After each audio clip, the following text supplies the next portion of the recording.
to the Recession Proof here at the Vina Agency, the Vina organization. And we have our guest here today. Our guest is the March Madness winner for 2023 and for 2022. So we have the back-to-back March Madness winner here with us today. And she has done an absolutely phenomenal job since she's, came into the company and joined the organization.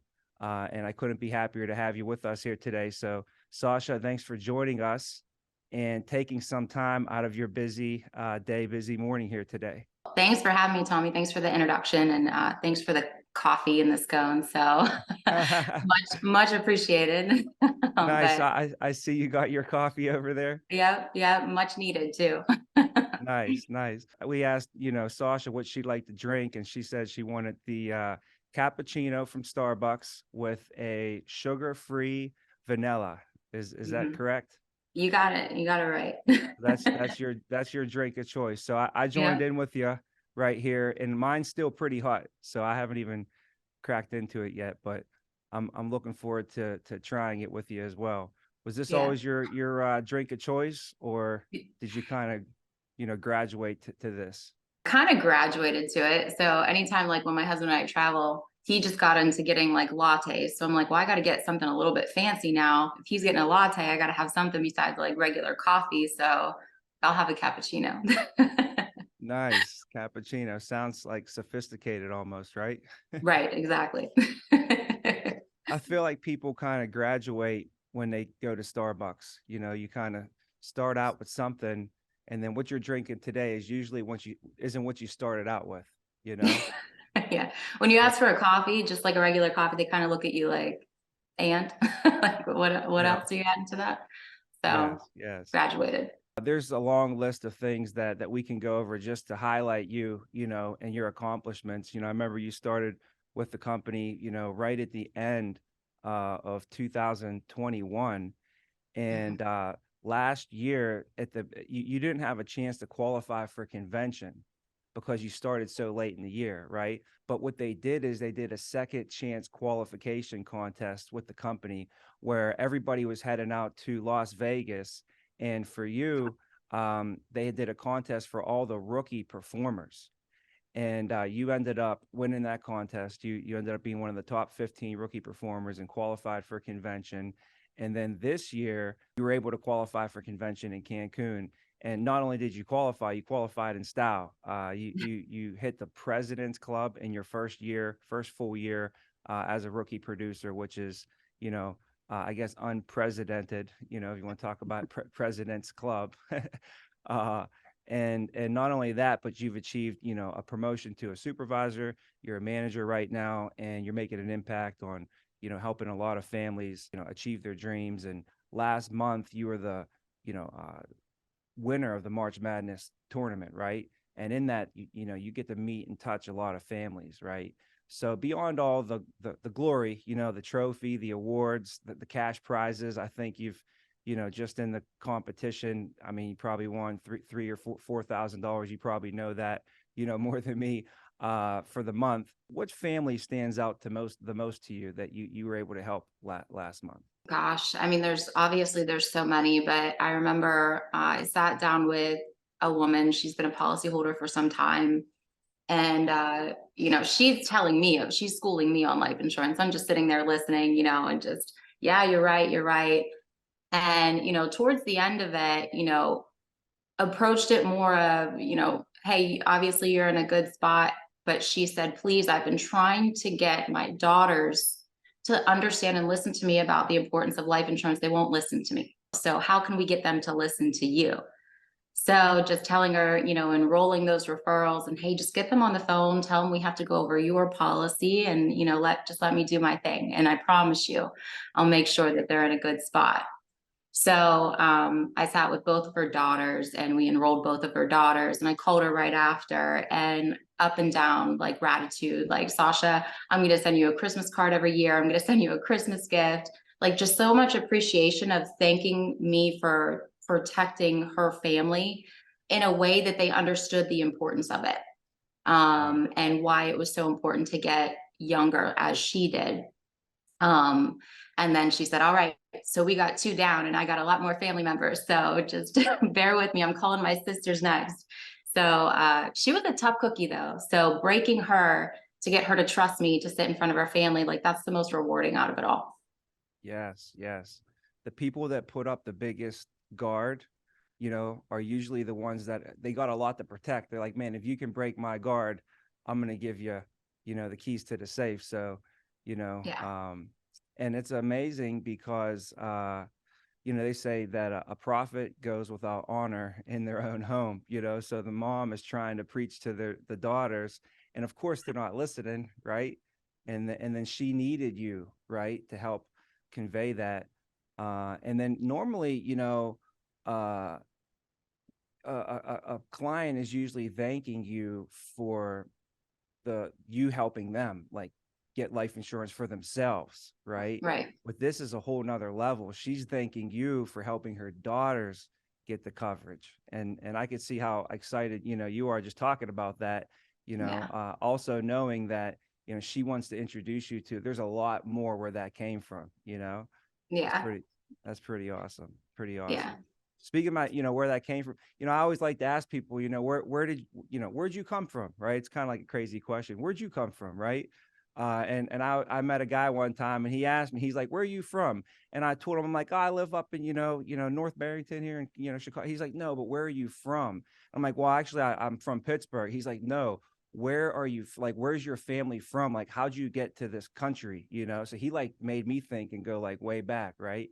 So, if someone like, where would you say, would you say your family, got to this country, or like how far back would you say you can even take that, Well, that's a great question. Fortunate for me and my family, my grandmother's whole history is documented with Steven Spielberg. Oh, So okay. she That's was in interesting. the, yeah, so a little bit, she was in the Holocaust. And whenever they were making the film Schindler's List, they documented all of the survivors and their stories. So for me, this was, gosh, maybe 20 years ago that they interviewed her, my family. There's like an 8 hour long video. And looking back, when I'm 15, 16 years old, maybe even younger than that, didn't really appreciate or understand it as much as I do today. So she is from Russia. She was living in Greece. And, that's when she was taking German soldiers. But she's from Russia, living in Greece. My grandfather, his parents were from Italy. And he actually liberated her, and that's how they met. He was an American soldier. He liberated her in the Holocaust. So that's my mom's side of the family. My That's dad's your side of the family, grandmother? yeah, Wow. Wow. No, yeah, that's amazing. I got like chills thinking about that. That's incredible. yeah. So my whole life growing up with just such gratitude and appreciation, that's how she lived her whole life. Like nothing was ever bad. She survived. Her whole family was killed in front of her, and her and her mom, survived. And growing up with that, and somebody that was just so happy to be alive, and just appreciative of the flowers growing outside, and that's how she lived her life every single day. Anybody that would do wrong by her, it was they don't know any better. And you try to like live up to that standard today because, having kids and, just living life, there's a lot of things that go wrong and do wrong and you get annoyed. But then sometimes I have to take a step back and, go back to your roots and how you were brought up. So that was my mom's side of the family. And then my dad's side of the family, they were from Poland. So my grandmother was born here, but her parents were from Poland. So I don't know as much. They weren't as fortunate to be interviewed by Steven Spielberg, but so I don't know as much from my dad's side, but um, that's, I guess, where I am from, my roots. Yes, yes. Back to your roots, right? Mhm. Super important. And I mean, um, you kind of have that appreciation and that sort of immigrant mentality, and it seemed like your grandmother was an amazing person as far as, the personality you're portraying there. And it's kind of like one of those people where you're almost like, if you got a problem with her, you know, there's something wrong with you, right? Exactly, exactly. Yep, exactly. She was the funniest woman that I've ever met. You can't not love my grandmother. So may she rest in peace, but she'll never be forgotten. That's awesome. So, you grew up in Pittsburgh area, I presume, right? Yep. Pittsburgh, Pennsylvania. Pittsburgh, born and raised, went to Woodland Hills High School. Good old Yeah. Woody High. Oh, good old Woody High. Yeah, Yeah. love it, Born man. and raised in Pittsburgh, played Isn't that sports. where Went to Gronk play. went? Yeah. Gronk went, Woodland Hills. He transferred. Big football, high school, at least when I was there. Yeah, what are some of the big football players out of there? Oh gosh, you have Steve Breston. Preston? Yeah, he was a senior when I was a sophomore. Yeah, Breston. Gosh, now you're putting me on the spot. I don't remember Yeah. all of them. But there was Gronk, obviously. Yeah, Everybody knows Gronk, Gronk. Gronk's the most But famous one for sure. yeah, the most famous one. Ryan Mundy. He played for the Steelers That's right. That's a little right. bit. Yeah, I was um trying to think what others. Those are the ones that come to the top of Yeah, my head. so many to name. Yeah. But then so I know, you were in the industry right when, I don't know, right when you got out of college, where was it early 20s, you kind of got your life insurance license, right? Yeah. How did you get into was somebody personally recruited you and brought you into the company and you got your license, right? I In your didn't get early 20s? licensed. I made that mistake and not get licensed. But so Billy Ray, I don't know if you remember Billy Yeah. Ray back Uh-huh. when Simon originally opened his agency. I went to high school with him. My dad knew his mom, and I was kind of going in between, in college, and they needed a recruiter, which I didn't even know what that was at that time. But I was like, all right, I'm down. So they needed a recruiter, and I ended up doing recruiting for Yes. Jeff Steele. So you And never got your license though? I never ended up getting my Oh, license. okay, okay. Um, yeah. Interesting. Wow. So I did recruiting for them, did interviews, recruiting kind of did, office things. And then it just kind of phased out, transitioned out. I went back to school Yes. but I got close to everybody in the office and maintained a relationship with them and then kind of just went own separate ways. But back then, getting licensed for me, it was everybody went into the homes and drove territories, went into the homes, went to Ohio. I remember, hey, we're going to Ohio this day, somewhere else this day. So for me, just at the point that I was in, I was, young female, early 20s. It was kind of a big, like I was more scared to go into the homes and get my license and everything, looking back at my 20-year-old self. And Yeah. that's when you were there, Simon, obviously Simon's agency, but long time ago. Yeah, yeah. So, that kind of brings us to today, the blessing of virtual. One thing I can say is that you've been able to, build your business successfully from um from your home office, and the safety, of your own home, as they say. Yeah, And successfully, you have a team now of people that are all over the country, in different states, and you're doing it from your home state in Pittsburgh, Pennsylvania, and you're doing it as as a mother, as a wife, and as a leader in the business. So you're taking care of everybody and leading from the front, and you can't really take care of someone else unless you can take care of yourself first.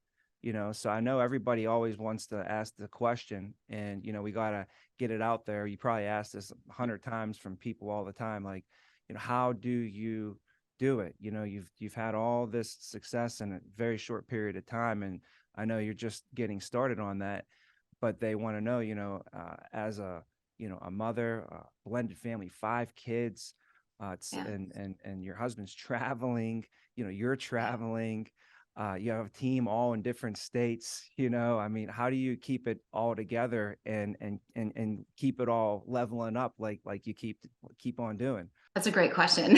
Sometimes I ask myself that too. um, I think you get this question not just, on a business level, but you get it on a personal level when you have kids. When you go from 2 kids to 3 kids, everyone asks, how do you do it? You're out of hands now and you don't have an option not to do it. And you have to, take that from a personal level to a business level. You don't have an option not to get it done. There's no fallback plan for me. I have 5 kids. It's a blended family. My husband lives out of state. So when I have my children, a lot of times 3, but on the weekends I have 5 and it's just me there. So I got to figure out how to get it done in the less than half of the amount of time that everybody else has, and not to mention my kids live in a different school district. So, there's 2 hours out of my day just driving back and forth. So I think going into it, you have this mindset of, okay, I can only run appointments or I can only work really from 6 to 9 tonight. And if I don't make that happen, like I don't have a fallback plan. I can't not get it done. So whenever I have all my kids and I have all these other responsibilities, I go into that with a different mindset that I've noticed when I don't have them.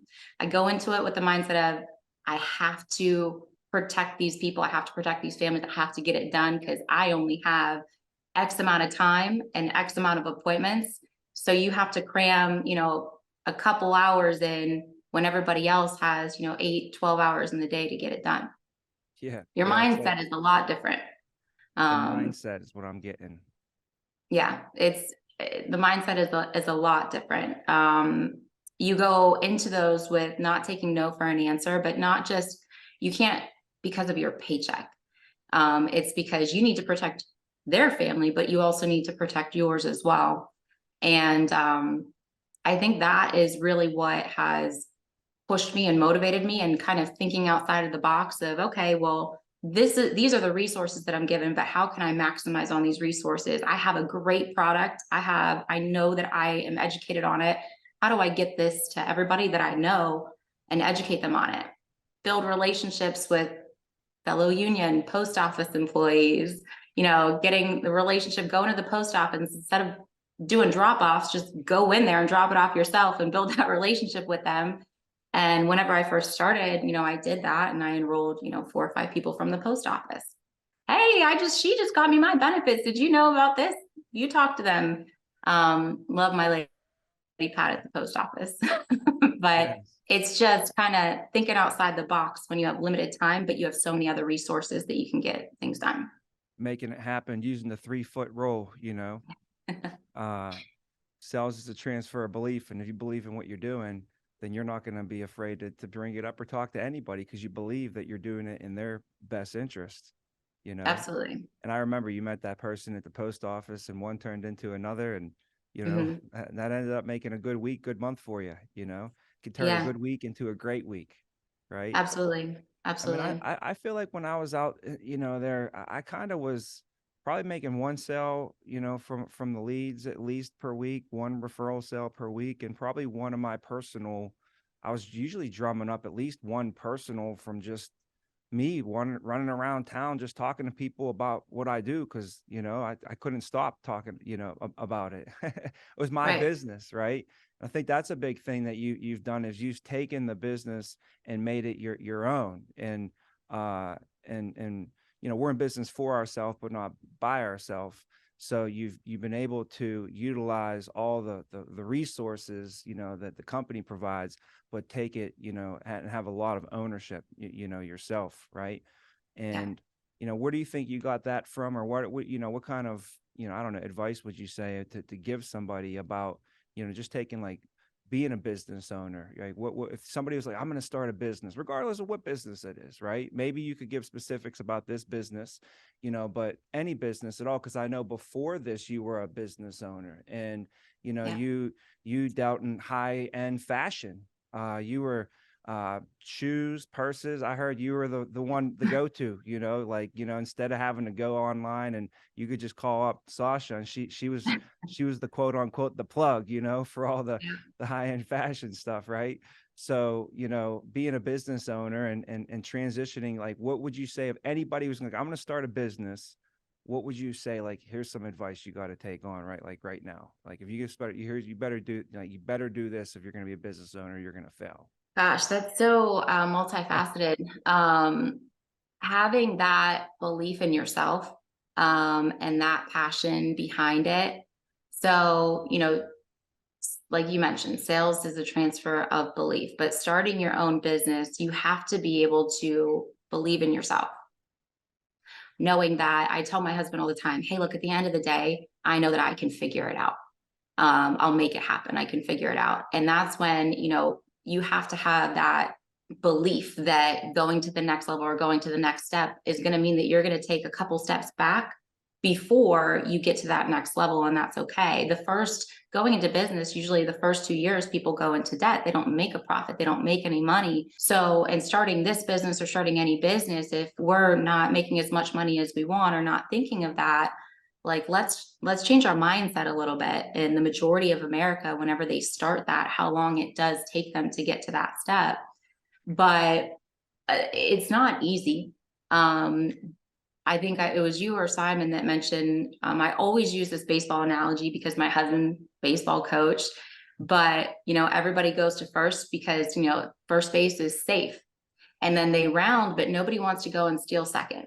They're afraid to steal second. And whenever you're starting your own business or coming into a business, you cannot be afraid to get to the next level, no matter what it's going to take. That, if that's advice, if you could look at that as advice, that's what I would give, and not just have that internal objection and internal fear of what if this happens, or what if they say no, but what if it doesn't happen? What if you are successful? And that's what I would always tell myself. Like, nobody wants to go into something thinking that they're going to fail, and that's why they always play it safe.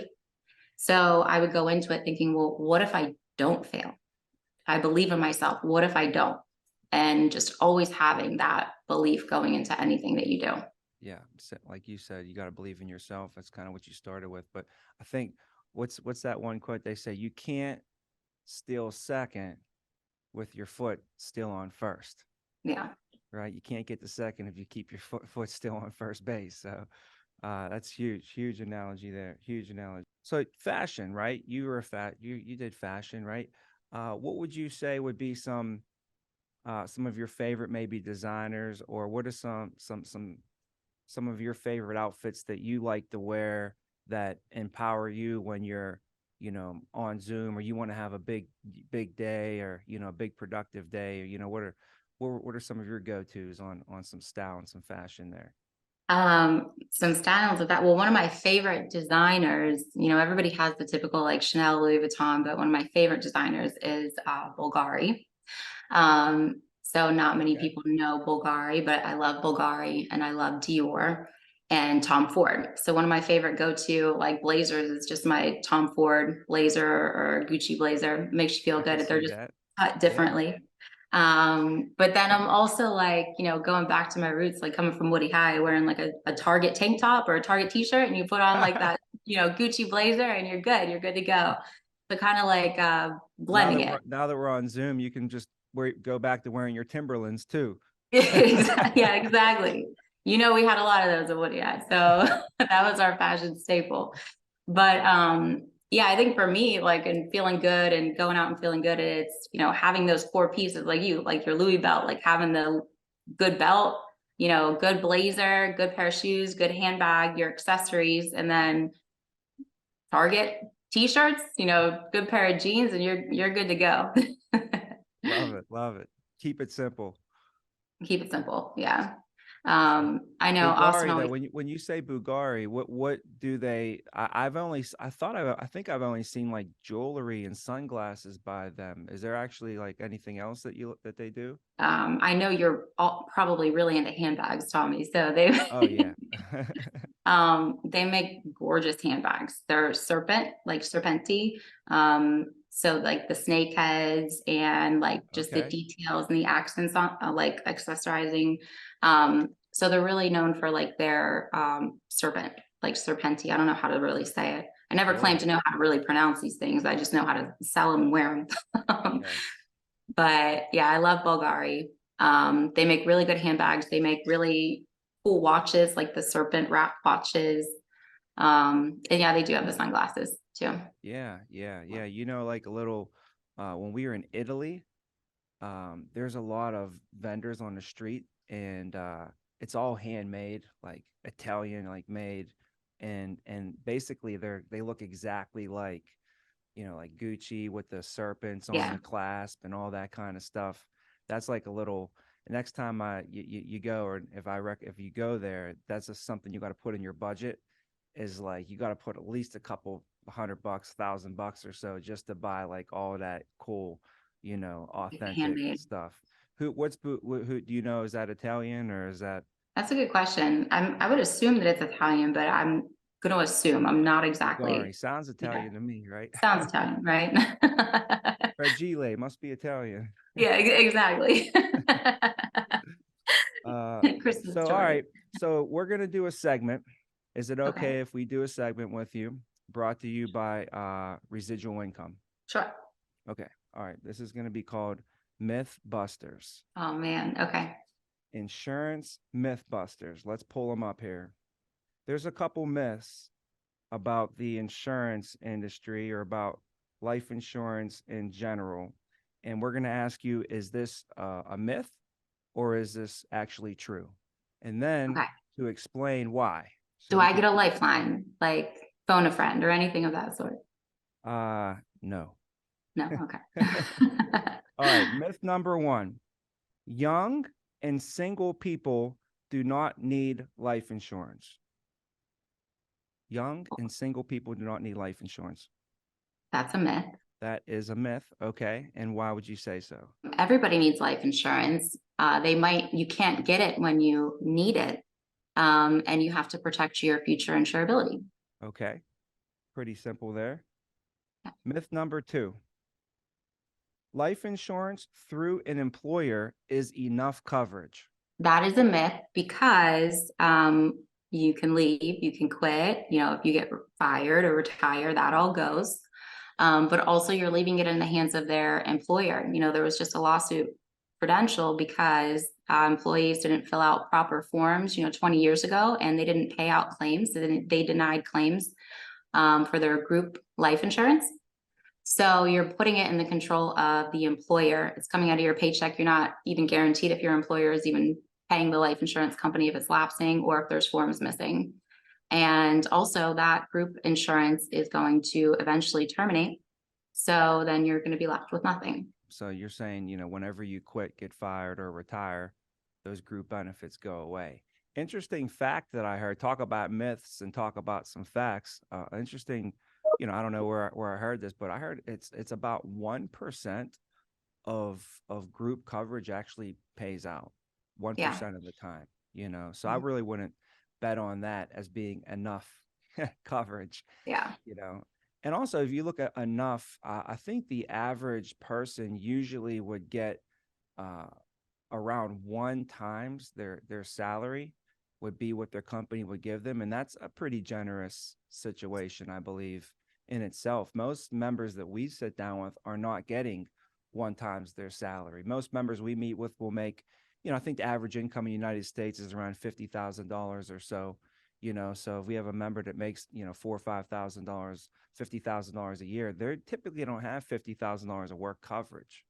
No. you know and you could imagine if someone passes away, that's not going to be enough to, you know for their surviving family members, right? So there's two on the Mythbusters right there. And let's go to one more. Okay.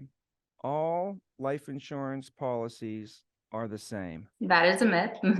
um, there is such a wide, there's what, over 48 different types of life insurance. You have so many different types. You have different types of term, convertible term, regular term, 10-year term, 30-year term, level term, universal whole life, variable, flexible, traditional. So they're all grouped kind of the same way, but they all have, different things attached to them. So they are not all the same. Awesome. Awesome. Okay. Thanks for playing Mythbusters there. We'll just do three. We'll do three for today. Okay. Um, so, looking at, we talked about fashion a little bit there, and if you were to pick like your favorite, vehicle, your favorite, dream car, right? I know that you won the quad the other day, last contest we ran at the end of the year. we gave a chance to win a quad, and you end up winning the quad. So I know you got that vehicle knocked off your list. However, what other, vehicles do you got on your list in the future? Anything you like for the family or for yourself, or anything, any fun toys? That was number one, having a four-wheeler. That was not, I'm just kidding. Okay. But that's a good addition to have. I always like, Range Rovers. They're safe, reliable. Land Rover makes a really good vehicle. Range Rovers. In terms of a car, a little Porsche driving around, my husband wouldn't be able to fit in it, and that's why I like it, because it'd just be mine. Being 6'5", trying to get in it, so it's just mine. He can't drive it, so I'll That's take the great. little Porsche 911. Um, Nice. but yeah, those are on my two top. And what do you think Jerry's would be? Oh man, Jerry's super simple. Like, just give him something with four wheels and he's good. Like, as long as it has an engine, four wheels You can pickup go. truck type of guy? He's more like a Tahoe Escalade type of guy. Like, he's Yes, super okay. simple, doesn't like to be really flashy. Yeah. Um, but have the interior decked out type of thing. If you look at, being in the business, there's going to be ups, there's going to be downs, and the point of us meeting is to, give some light to people, and show them, the path to making themselves recession proof, because it's not a matter of if, but pretty much a matter of when, there's going to be a recession. And I'm not just saying a recession like economically in the whole country, or in the, which that's going to happen as well, but people in life, you go through Yeah, ups, you go through downs, and there's like, you could have like recession points in life, but just know, recessions don't last, and this too shall pass. And uh you know, one way to be recession proof financially, I've noticed that during the pandemic, people financially had, certain struggles in certain industries. And one thing I noticed, here is people that have been in this business and in this industry, and rolling with our team, and our company, they necessarily weren't affected as much by the yeah, pandemic, because they had, residual income, right? And in our business, residual income comes from, doing a good job. If you serve your client really well, then they're going to stick with you. right. And as long as they're sticking with you every month, and they're making their payments, their family's going to be protected forever. And that's the most amazing thing. But every time they do that, obviously we get compensated for that. And if you see someone today that's earning a large residual income, that pretty much means that they served a large amount of people. And they say it's pretty much a combination of how many people you serve, the quantity of people that you serve, and the quality of people, the service that you provide, quality and quantity. So, for you, I know recently, yesterday, I believe, was renewal day, right? And when you see someone's renewals, all that is just a reward, or the summation of all of your previous works just being added on, and this continues to grow. So being here almost a year and 4 months, a year and 3 months or so, you're starting to really get your residual income now as well. And I don't want to quote you because I'm not 100% sure what the number was, but what is your residual income so far, right now? Um, What was it last month? Yesterday it was $3,492. Wow, 3492. Can we call it 3500? 3,500. Yeah, Right? Wow, 3,500. Um, wow. yeah. So it's nice knowing and waking up every day that, you have, my husband's always like, when's renewal day again? When do you get your renewals? It's like a calendar holiday in our house every month, but Happy renewal knowing, day. yeah, I love renewal day. They've consistently been almost $4,000 the past 4 or 5 months. But like you said, Tommy, it's about quality business too, having that good retention and keeping that business on. I just had my client call me yesterday about something random that it's been 8 months, since he signed up, and I answered, I said, hey, how you doing? Like, before he could even say anything. And he responds, he goes, oh, man, Sash, you knew who was calling you. Like, you're awesome. Like, just, always keeping in contact with them too. Making sure that they're okay, they're in a good spot, and having that relationship with them. Not that it's just like, all right, I'm gonna enroll you, and then, that's it. Sending them cards on their holiday, keeping track of their birthdays, wishing them a happy birthday. They're always like, oh Yeah. man, I need to mark yours now too. So now Yeah. on my birthday, I get random happy birthdays from my clients. But Yes. having that relationship with them. But I always tell people, look, life is bipolar. Business is bipolar. You're going to have good days, you're going to have bad days. And in this business, if we're looking at it and we're in this business for the immediate advance, the immediate pay, sure, you'll be successful. But the residual income and the long term and the retirement and everything else, that is priceless. I don't care as much of the immediate pay as I do, my retention, my business, my quality of business, because that is what I'm going to retire off of. That's what's going to support my family. And that's what's the most important. And seeing, if you would have told me, 2, 3 years ago that I'd be paid, on a monthly basis for what I've done prior, I would have been like, there's no way, like, this is a scam. What are you talking about? But every month to have a check just from doing a good job. Like it's really Um, happening. yeah, it's really It's happening. Like, really just like, happening. We're really doing it. exactly. And knowing that you continue to stay on that pace and it's only going to get better and better every single year. That is the most rewarding. You can have a bad day, you could have a bad week, you could have a bad month, but knowing that you're getting that amazing, residual income and that renewal check, you can't have a bad day in this business. You can't have a bad month in this business. It's impossible. If you think about the way the retirement accounts work, I always would use like 2,500 a month would be equivalent to having about $1 million in like a 401k, So, like if somebody was working here for 1 year and then the very next year they're getting $2,500 a month, that's like basically having $1 million in their 401k, IRA, whatever retirement account you want to call it. Now you're getting 3,500. So I mean, sheesh, that's probably like you pretty much have right now. That'd be like working for a year and a couple months and looking at your retirement account and having like 1.3, 1.4 million sitting in there. you know, that's pretty incredible. Like the power of the residual income, that you're able to build there Yeah. and setting up that retirement.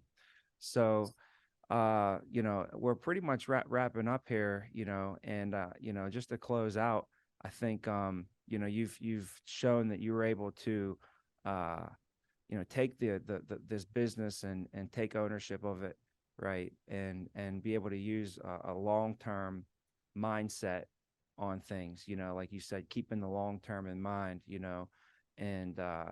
and the level of service you provide to your members. I was going to have our quality person surprise us and hop on the call today and just brag on you a little bit and brag about you about all the quality. And I think, the one thing that I pick up from when I'm like, well, she's like, Sasha, her quality so it's great. And I'm like, well, can I ask you, like, why would hers be better than somebody else's? She's like, she just cares more. She goes above and beyond, for her clients. That's something that you almost can't teach, right? You can demonstrate it and show it, but that just shows your heart, and then the results just show from you focusing on the process. I've seen you just be super diligent. We did a donation to the Make Tomorrow Better, and you're the first person to get it done. Like I said, hey, I just posted it, and within 1 minute, boom, and super, just coachable, implementing, looking for more opportunities, always to get better. And I know, today I pulled you away a little bit, so I'm glad you're able to take this time and cut it out for us. But thanks for spending some time with me and sharing, your thoughts on all the topics we covered today. Well, thank you, Tommy. I think one of the biggest things that hasn't been said yet is having this opportunity. It's not just the opportunity, it's what you do with it, what you make of it. But we're all working from home, and you make it so exciting for us having these competitions, the culture. People would pay to be a part of the Vina agency culture. It's something that you can't put a price on. It's priceless. So to be a part of that culture, be a part of this environment, everybody, not only these successful individuals and different mindsets, but wanting you to be just as successful, if not more, that's priceless. So I thank you for that. Awesome. Awesome. Well, cheers. Thanks for Yeah, sharing this sure. with me. By the way, I'm down with it. I'm down with it for sure. Nice and sweet in the morning. So Yeah. good pick me up for sure. So, but have an awesome day today, and I'm sure I'll be talking to you soon. All right. Thanks, Tommy. All right, see you.